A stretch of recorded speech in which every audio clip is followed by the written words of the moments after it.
మీ business ఏదైనా మీ ఊర్లో promotion చేయాలంటే అది సుమన్ టీవీతోనే సాధ్యం. ఇప్పుడే సంప్రదించండి.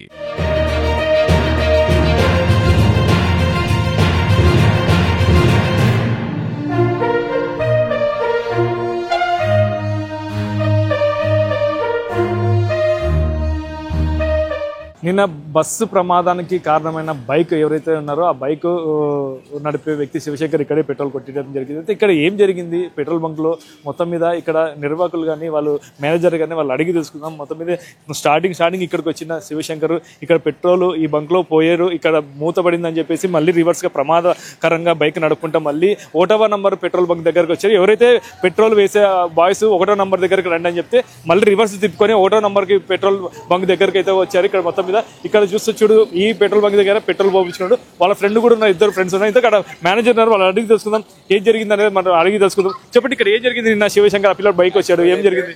యాక్చువల్ అయితే వాళ్ళిద్దరు డ్రింక్ చేశారు. 222కి ఇన్కమింగ్ ఉంది, 227కి అవుట్ గోయింగ్ ఉంది.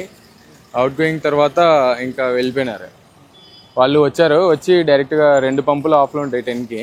ఆ పంపులు ఆఫ్ చేసినారు. ఆఫ్ చేసినందుకు ఇక్కడికి రాండి అని చెప్పారు. ఇక్కడికి తిప్పుకొని వచ్చేటప్పుడు వాళ్ళు డ్రింక్ చేసినట్టు మా పంబాయికి డౌట్ వచ్చేసింది.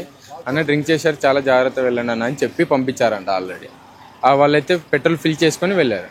ఎంత పెట్రోల్ ఫిల్ చేసుకున్నారు? ఇద్దరు ఉన్నారు, ఇద్దరు తాగినట్టు ఏమైనా తెలిసిందే? ఇద్దరు ఉన్నారు, ఇద్దరిట్లో మా పంబాయి వచ్చేసి ఒక్కరే తాగారని చెప్తున్నారు. బ్యాక్ సైడ్ అతను తాగలేదు అని చెప్పారు. ఇక్కడ ర్యాష్ గా కూడా నడిపారు, ఏమన్నా అడిగారా? నడపడం అంటే అతను డ్రింక్ చేశాడు కాబట్టి ఓవర్ స్పీడ్ లో వచ్చేసారని చెప్పాడు మా పంబాయి. ఓకే, ఇక్కడ మళ్ళీ ఇదే నాకు కానీ ఈ పెట్రోల్ బంక్ సీసీ ఫుటేజ్ ఎందుకు చూడాలనిపించింది అంటే, వాళ్ళు అక్కడ ఇన్సిడెంట్ జరిగిన ప్లేస్కి నేను వెళ్ళి ఫొటోస్ తీసుకొని వచ్చి అన్న ఇట్లా బస్ యాక్సిడెంట్ ఎంత అని మా పంబాయిస్ అడిగారు. అడిగినందుకు నేను వచ్చి సీసీ ఫుటేజ్ చెక్ చేస్తే ఆ సీసీ ఫుటేజ్ బయటకు వచ్చిందండి. దాన్ని మార్నింగ్ సార్ వాళ్ళు పోలీస్ డిపార్ట్మెంట్ వాళ్ళు వచ్చి నన్ను అడిగితే నేను వాళ్ళకి షేర్ చేశాను. ఎంత పెట్రోల్ కొట్టించారు? ఎంత కొట్టించారని యాక్చువల్ అయితే 2 to 3 hours అయితే చూడొచ్చు బ్యాకప్. నిన్న మొత్తం టైం పాస్ అయింది కదా, అది మొత్తం ట్రాన్సాక్షన్స్ అంటే మినిమం 3000 2000 సేల్ అయిపోయింది కాబట్టి చెప్పనీకి రాదు. అంటే అక్కడ ఆ వ్యక్తి ఈ బస్సే గుర్తింది అనుకుంటున్నారా, లేకంటే ప్రమాదవశాత్తు వీళ్ళే కింద పడినారా అనుకుంటున్నారా? మధ్యలో ఉన్నారు కాబట్టి నాకు తెలిసి వీళ్ళే కింద పడి ఉంటారు.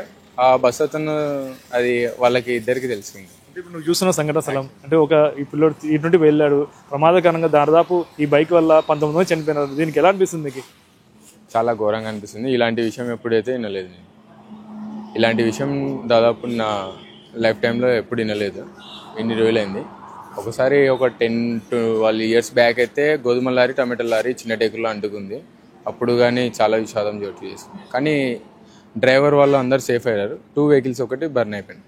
ఇప్పుడు 19 మంది బర్న్ అయిపోయి మొత్తం అంతా చాలా విషాదం చేసింది. ఇదండి ఇక్కడైతే పెట్రోల్ బంక్లో అయితే శివశంకర్ కొట్టించుకున్నాక వెంటనే తర్వాత కూడా ఇక్కడ పెట్రోల్ బంక్ పోసిన బాయ్ కూడా గుర్తించడం జరిగింది.